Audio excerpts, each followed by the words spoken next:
Buongiorno a tutti, ringrazio gli organizzatori per l'opportunità di essere qui con voi.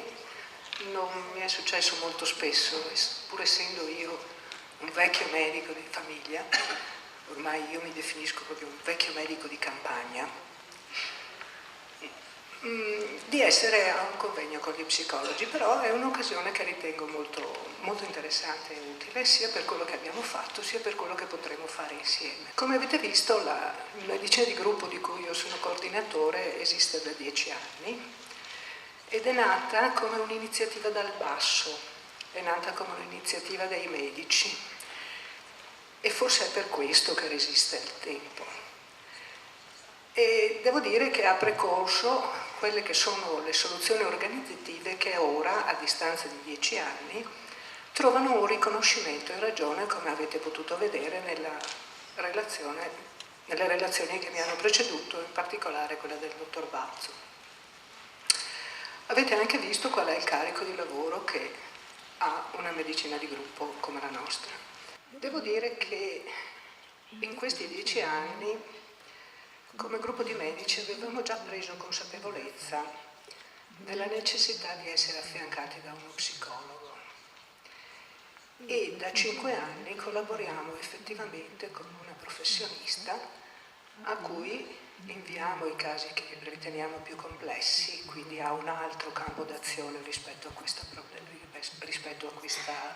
progetto regionale, a cui ci rivolgevamo perché volevamo avere un rapporto diretto, noi medici, con il professionista psicologo, volevamo fornirgli delle informazioni e volevamo avere dei ritorni. Quindi quando ci è stata fatta la proposta, dopo la delibera regionale, di collaborare con 2 professionisti ASL, devo dire, probabilmente la proposta ha trovato un terreno fertile perché noi avevamo già sentito profondamente questa esigenza. Per cui la proposta è stata accolta dall'unanimità dei 13 medici componenti. Come si fa? Ok. Vi presento i dati di prevalenza della diagnosi di depressione con terapia antidepressiva associata, pubblicati da Health Search nel 2014. Forse lo sapete, ma Health Search è l'istituto di ricerca della Società Italiana di Medicina Generale, che esiste dal 2000, attinge ai dati delle cartelle cliniche di 800 medici di famiglia distribuiti su tutto il territorio nazionale, ha un bacino di pazienti osservati di 1 milione di pazienti, di assistiti, ed è un campione rappresentativo della popolazione generale. Allora, la prevalenza che dirò è una prevalenza lifetime, cioè non è una prevalenza puntuale, ma una prevalenza cumulativa, dato che si attaglia bene alle caratteristiche dell'attività della medicina generale, che non fa interventi spot, ma fa interventi che si prolungano nel tempo. Questi sono i numeri che vengono da una diagnosi di depressione scritta ed aperta nei nostri database, a cui si associa una terapia. Come vedete sono il 3-4% nel 2005 e sono il 5-5 nel 2013. Lo sapete già, ma comunque ve lo dico, da questi dati emerge che la depressione ha una prevalenza più alta nelle regioni del nord, è più frequente nel sesso femminile e tende a crescere nelle decadi più elevate di età.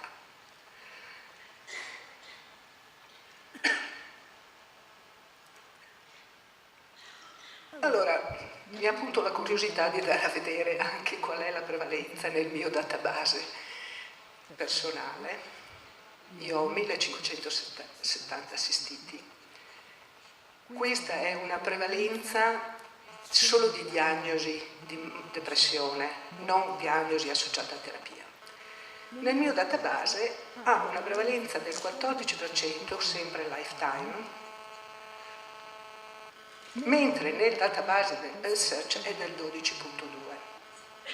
sono andata anche a vedere quanti di questi pazienti hanno una terapia in corso antidepressiva e sono il 25%. E questo secondo me dà un po' il peso di quello che potrebbe essere il vostro spazio di intervento.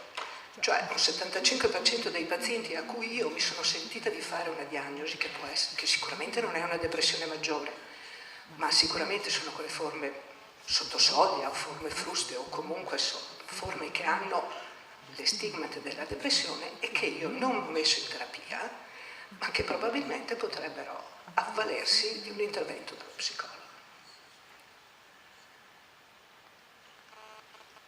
Vi dico anche che sempre nel mio database il dato insonnia ha una prevalenza del 3,4%, mentre sui dati nazionali del Search è del 3,8%, quindi direi che correla abbastanza bene. E non vi insegno che l'insonnia molto spesso è uno dei primi sintomi della depressione. Velocemente vi dico quali sono secondo me gli elementi che al paziente sono stati utili in questa nostra esperienza di 6 mesi di lavoro con gli psicologi. La possibilità di un intervento precoce, l'assoluta assenza di burocrazia, carte, appuntamenti con liste d'attesa e non ultimo ticket con i tempi che corrono. Non è male un intervento gratuito. Il fatto che si svolga in un luogo noto e abitualmente frequentato, a cui accedono liberamente tutti i nostri assistiti, che secondo me è utile a togliere le ritrosie o comunque le prevenzioni che possono aversi nei confronti di un intervento psicologico. Ultimo ma non ultimo, secondo me è importante, il medico è garante di questo sistema. Il paziente si sente tutelato dal fatto che il suo medico fa parte di questo sistema.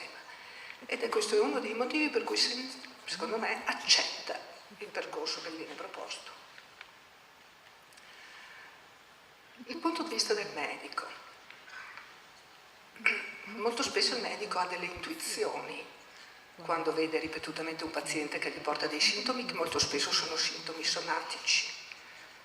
E in un confronto con lo psicologo si confronta sulle sue intuizioni per spostare o tentare di spostare gli obiettivi su altri campi.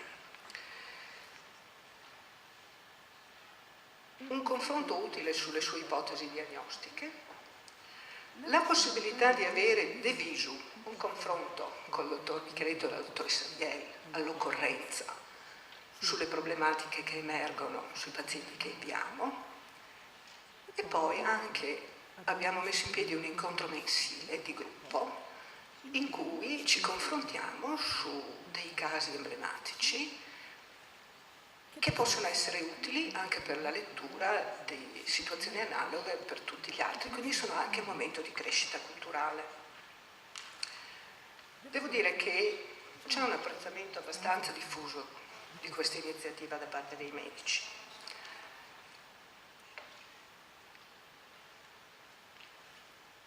Stiamo formalizzando la possibilità che gli psicologi inseriscano nella nostra cartella clinica informatizzata a fine del percorso una sorta di relazione conclusiva che quindi resti anche agli atti di questa esperienza. In che cosa consiste il lavoro del medico che entra in questo progetto? Il lavoro è quello di selezionare i pazienti che vengono da noi molto spesso per tutt'altri motivi, perché noi facciamo ancora una medicina di attesa, cioè aspettiamo che i pazienti vengano. Dopodiché scegliamo i tempi e le parole per fare una proposta diversa. Lasciamo anche il tempo per elaborare questa nuova visione al paziente. Io personalmente non chiedo mai una risposta immediata. E dopodiché, una volta ottenuto il consenso, attiviamo quei percorsi di cui avete già visto. È chiaro che nel momento in cui noi otteniamo questo consenso, non è detto che lo otteniamo sempre, otteniamo anche dei rifiuti, perché la gente, le persone molto spesso sono molto più legate al loro sintomo fisico, che è molto noto, rassicurante, piuttosto che accettare di cambiare angolo di visuale, e quindi otteniamo anche dei rifiuti. Però nel momento in cui otteniamo il consenso, secondo me è utile che non passi troppo tempo per la presa in carico, perché il tempo può far, scusatemi l'espressione, evaporare il consenso, e quindi può anche annullare il lavoro che è stato fatto fino ad allora. Per cui credo che liste d'attesa lunghe non siano accettabili, proprio per non alterare i possibili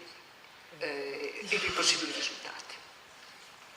Quindi i medici sono soddisfatti, hanno necessità di risorse adeguate, perché le ore che vengono dedicate dallo psicologo attualmente non le riteniamo sufficienti, e quindi chiediamo che, se la sperimentazione deve essere una cosa seria, noi ci siamo messi seriamente a lavorare, ci siano gli strumenti per ottenere i risultati migliori. Permettetemi, a conclusione di questa breve illustrazione, di fare una considerazione personale, che poi è la visione, se volete, personale di quello che il dottor Bazzo e quelli che ti hanno preceduto hanno detto. Io credo moltissimo nella collaborazione, nell'integrazione dei saperi e delle competenze, e credo che come medicina di gruppo ci siamo cimentati su questo campo. E spero di non andare in pensione prima di vedere che questo progetto sia quasi un prototipo di collaborazione con altre figure professionali di cui noi sentiamo bisogno, perché penso che molte patologie croniche di cui abbiamo visto la crescita delle prevalenze, le epidemie annunciate, eccetera, eccetera, potrebbe trovare nel setting della medicina generale una gestione, una presa in carico, perché la presa in carico è la qualità del nostro lavoro, efficace, a costi minori, perché tutti gli interventi fatti nel setting della medicina generale hanno un costo inferiore rispetto a quelli fatti in struttura. E io credo anche efficaci, perché, restando in questa sperimentazione, dei miei pazienti con attacchi di panico che ho inviato agli psicologi, non ho notizia di accessi al pronto soccorso dopo averli inviati, mentre prima erano dei frequentatori piuttosto assidui. Per cui vorrei che veramente il medico fosse quel fulcro dell'assistenza primaria, il medico di famiglia. Io mi picco di fare il medico di famiglia. Il fulcro dell'assistenza primaria, come è scritto in tutti gli atti programmatori da decenni a questa parte, ma che purtroppo è rimasto molto spesso a lettera morta. Vi ringrazio per l'attenzione.